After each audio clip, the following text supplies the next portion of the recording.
Imperial Japanese Navy. Pacific Ocean. 1944. Deep night.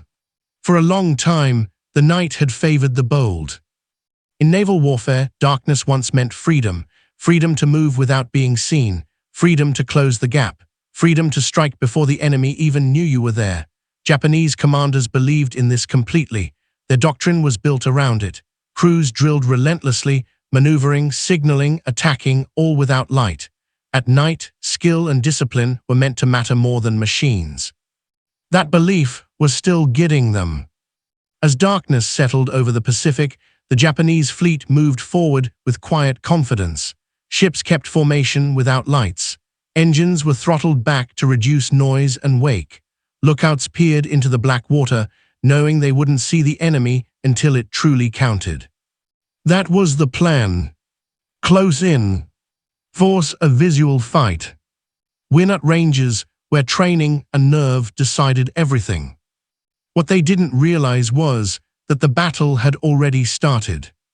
Far beyond what human eyes could reach, U.S. Navy ships weren't waiting for shapes on the horizon. Their bridges were dark, but below deck, radar rooms were alive. Green lines swept steadily across screens, bearings updated, distances shrank with every passing second. The darkness wasn't empty anymore. It was full of information. American commanders didn't need to see the Japanese fleet to understand it. Radar contacts settled quickly, turning vague movement into precise geometry. Courses became clear. Speeds were calculated. Formation spacing revealed intent. The night wasn't being watched. It was being read. On the Japanese ships, nothing felt wrong, at least not yet. The ocean was still black and quiet. No muzzle flashes, no flares, no warning signs. Darkness still felt like protection, the same trusted ally it had always been. That confidence was about to be deadly. Radar-directed fire doesn't creep in. There's no tentative exchange, no warning shot. Once the solution is locked, the first moment of contact isn't discovery, it's impact. The opening salvos came without visual contact. Shells slammed into Japanese ships before their crews even knew they'd been detected. Explosions ripped into hulls that hadn't begun evasive maneuvers. Fires broke out while officers still believed they were invisible. Confusion hit immediately. Lookouts searched for enemies they couldn't see. Bridges demanded reports that made no sense, ships taking hits without sightings, fire without flashes. The darkness that should have hidden movement now hid understanding. Only then did Japanese commanders grasp what had changed. Night no longer concealed their approach. It concealed their vulnerability. Every turn, every change in speed, once hidden by darkness, was now tracked perfectly. Maneuvers didn't confuse the enemy, they informed them.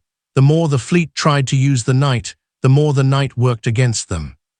The advantage had completely flipped. U.S. warships didn't fear the dark, they controlled it. Radar had transformed night into something almost transparent, where visibility no longer depended on eyes, but on systems that never blinked. By the time Japanese gunners tried to bring their weapons to bear, the fight had already moved past the phase they understood best. The battle was being decided at distances and angles where visual training no longer mattered. The fleet had trusted Nightfall to level the field. Instead, Nightfall stripped away the last protection they had. Because by 1944, darkness no longer hid movement. It revealed it to anyone who knew how to listen instead of look. And that night in the Pacific, the U.S. Navy turned the absence of light into the sharpest weapon on the sea. Japanese commanders didn't put their faith in Nightfall by chance. They trusted it because, for years, it had delivered results over and over again. From the opening stages of the Pacific War, the Imperial Japanese Navy believed the night was where it held a real advantage. Crews were trained to operate without lights, to hold formation by timing and instinct, to signal quietly and maneuver with precision in complete darkness. Before radar began to dominate naval combat, those skills mattered enormously. At night, fleets could move unseen. At night, surprise favored sailors who truly understood the sea. That confidence shaped their doctrine. Japanese night tactics weren't about trading fire at long range. They were about getting close, slipping inside the enemy's comfort zone until optics, torpedoes, and disciplined gunnery decided the fight. Darkness compressed uncertainty in their favor, narrowing the battle to ranges they believed they could control. That same logic guided the operation now underway. The fleet advanced expecting invisibility. Speed was carefully managed to reduce wake. Formations shifted subtly, all based on the assumption that the enemy wouldn't know they were there until the final moments. Lookouts searched for silhouettes, ripples, faint glimmers in the water, the cues sailors had depended on for generations. But those cues no longer mattered. On American ships, darkness didn't increase uncertainty. It erased it. Radar turned night from cover into contrast. Moving ships didn't vanish into blackness, they stood out clearly against an empty sea. Course changes didn't confuse the picture, they sharpened it. Formation spacing didn't hide intentions, it exposed them. By 1944, American commanders understood this instinctively. They didn't have to guess what the Japanese fleet was trying to do. The radar displays told the story, closing distance, maintaining formation, setting up for a decisive visual engagement. Every assumption behind Japanese doctrine appeared as clean lines and angles on a screen. And that flipped the situation entirely. The Japanese fleet believed it was approaching unseen. The US Navy knew it was being approached and knew exactly how. That knowledge changed everything. There was no need to rush, no need to scatter or close recklessly. American ships held their ideal range and let radar-directed fire handle the problem. There was no reason to light up the sky or give away position. The enemy would arrive right on schedule. On Japanese bridges, the lack of contact only reinforced confidence. Darkness still felt like control. No flares, no gunfire, nothing seemed out of place. That silence was the trap. Because in late-war naval combat, the most dangerous position wasn't being unseen.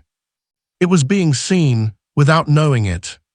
The Japanese fleet had entered a battlefield where night no longer belonged to seamanship or nerve. It belonged to those who could turn darkness into data.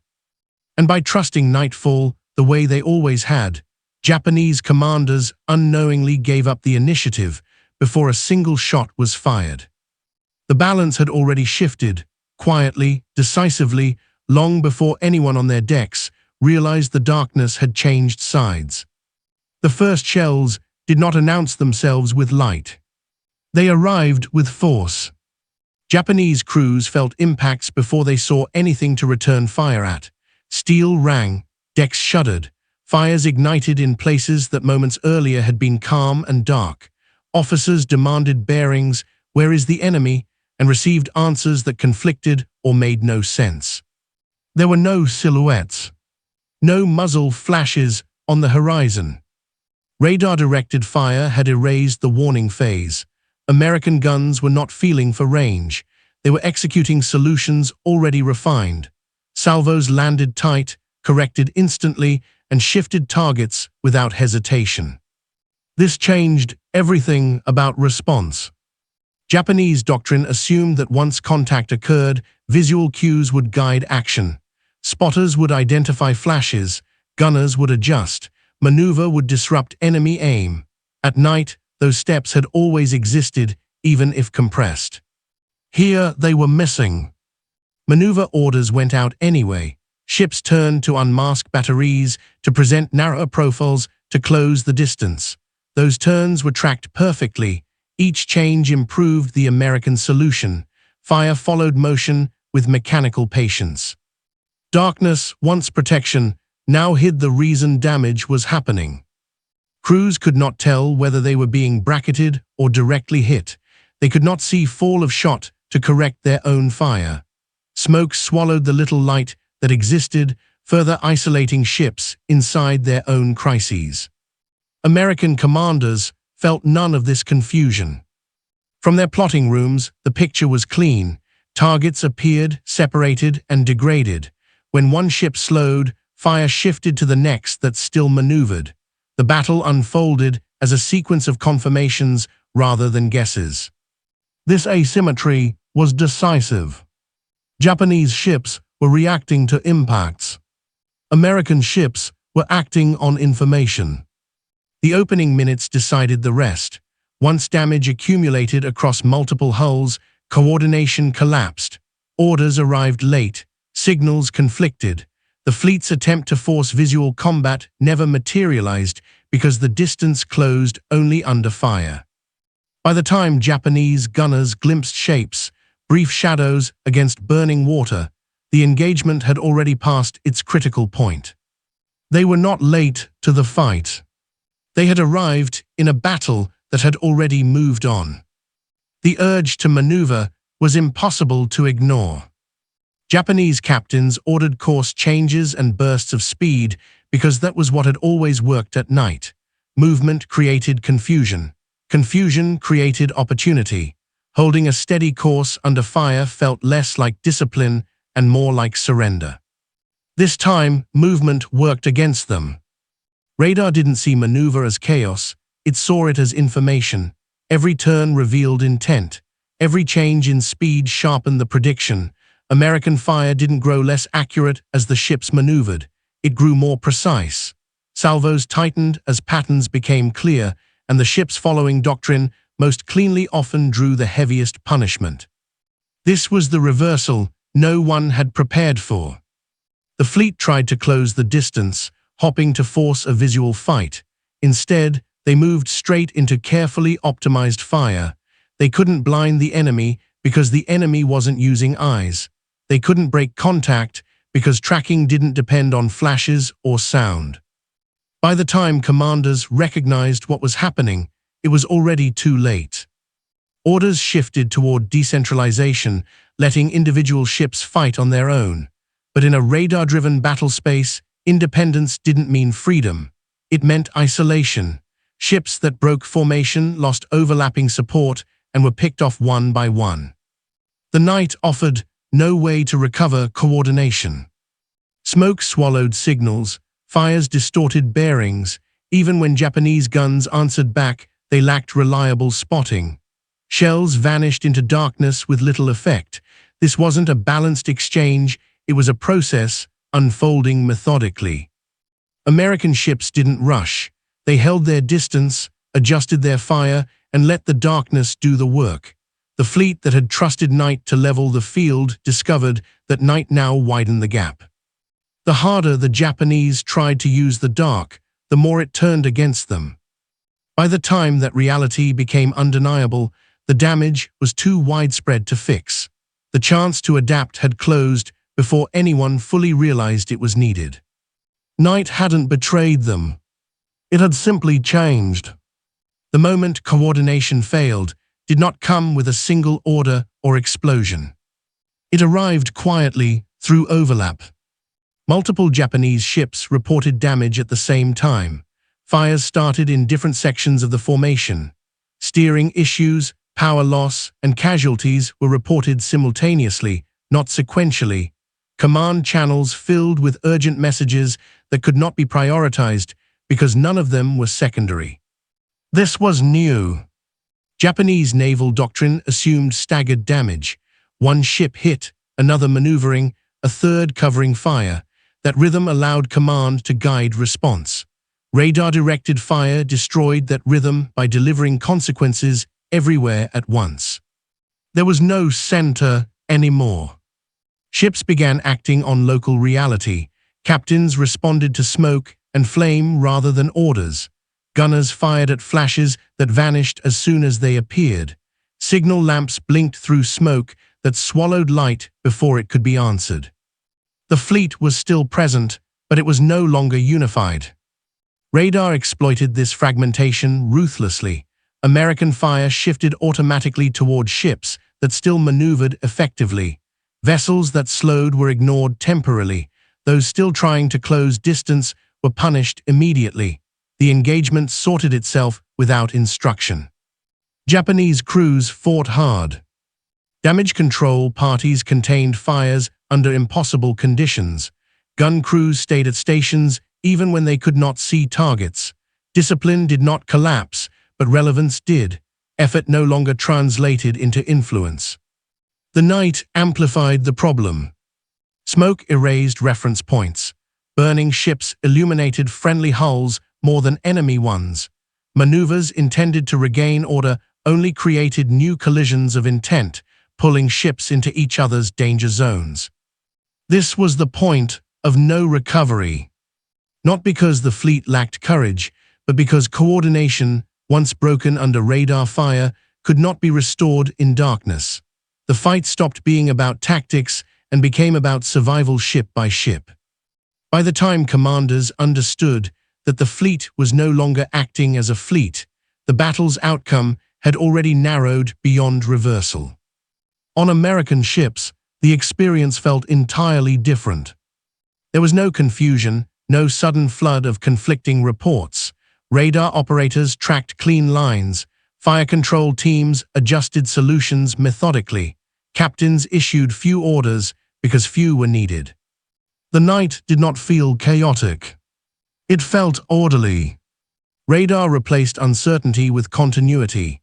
Each Japanese ship was not a mystery, but a track, identified, measured, and updated constantly.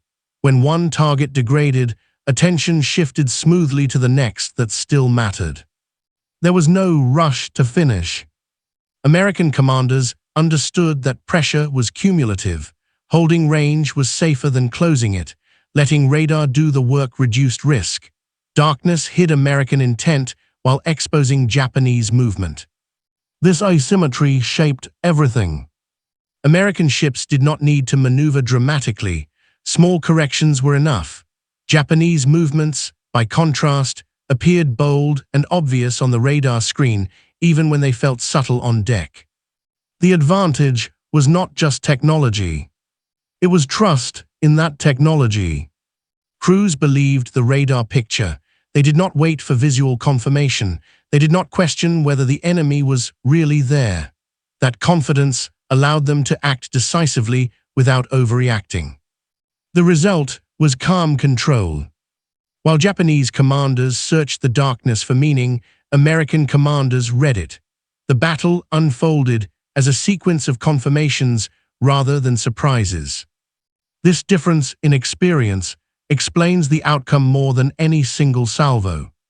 One side felt blind. The other felt informed. And in night combat, information mattered more than bravery. Understanding did come eventually. Japanese commanders began to realize that night no longer protected them. Reports suggested the enemy was firing accurately without being seen. Maneuver was not disrupting fire. Distance was not buying time. But realization arrived too late. By the time this truth spread through the fleet, damage had already removed the freedom to adapt. Ships that might have disengaged earlier could no longer maneuver freely. Others were committed to courses that radar punished relentlessly. There was no clean reset. Doctrine offered no solution for fighting an unseen enemy who could see perfectly. Orders to disengage conflicted with the need to rescue damaged ships. Attempts to regroup only made clusters more visible. The fleet was trapped between intention and reality. Captains faced impossible decisions: press forward and be hit again, or slow down and be ignored until later destruction. Neither option led to survival, only delay. This is the cruel nature of late-war night combat. The moment you understand what is happening is often the moment when nothing remains you can do about it. Japanese crews continued to fight because that was their duty, but duty could not restore initiative once radar had taken it away. The battle no longer belonged to command. It belonged to process. Morning did not bring a second chance. As daylight spread across the Pacific, it revealed only consequences. Ships burned low in the water. Others drifted, damaged beyond immediate repair. Debris floated where formations had existed hours earlier. There was no dramatic turning point at sunrise. The battle had already ended. What daylight provided was clarity. Japanese crews could finally see the spacing between ships, the extent of damage, the absence of an enemy that had never needed to be visible in the first place. American ships held distance, unhurried. Their objectives had already been achieved during the night. There was no need to pursue aggressively. The radar advantage had done its work. For Japanese commanders, dawn was confirmation, not revelation. The night had decided the fight. The sun merely documented it. This was perhaps the most unsettling aspect. Naval tradition taught that daylight clarified combat, allowing leaders to correct mistakes and regain control. Here, daylight only showed how completely control had been lost hours earlier. The battle had not evolved. It had concluded invisibly. Night had once been equalizer. It reduced range. It blurred intent. It rewarded skill and nerve. Radar stripped night of those qualities. Darkness no longer compressed uncertainty, it highlighted movement. Any ship that moved with purpose became visible as data. Any attempt to exploit night tactics only fed the enemy clearer information. This did not mean courage stopped mattering. It meant courage alone could not compensate for blindness. Japanese night doctrine had not been wrong, it had been overtaken. The assumptions beneath it no longer held. Training that emphasized visual cues and seamanship could not compete with systems that ignored both. The lesson was harsh and final. Night did not change who was brave. It changed who was informed. The Japanese fleet trusted Nightfall because history told them to. In 1944, history had moved on. Radar turned darkness into a liability for those who relied on it as cover. The battle was decided before visual contact because vision was no longer the gatekeeper of action. Maneuver lost meaning. Surprise changed hands. This was not a failure of courage or discipline. It was a failure of assumptions. The night had not betrayed the fleet. The war had changed beneath it. On that Pacific night, the U.S. Navy did not simply fight better, it fought a different kind of battle. One where information replaced instinct and darkness became transparent. And once that shift occurred, the outcome was no longer negotiable. The fleet did not lose when the first ship burned. It lost when night stopped hiding movement and started revealing it. To those who knew how to listen instead of look.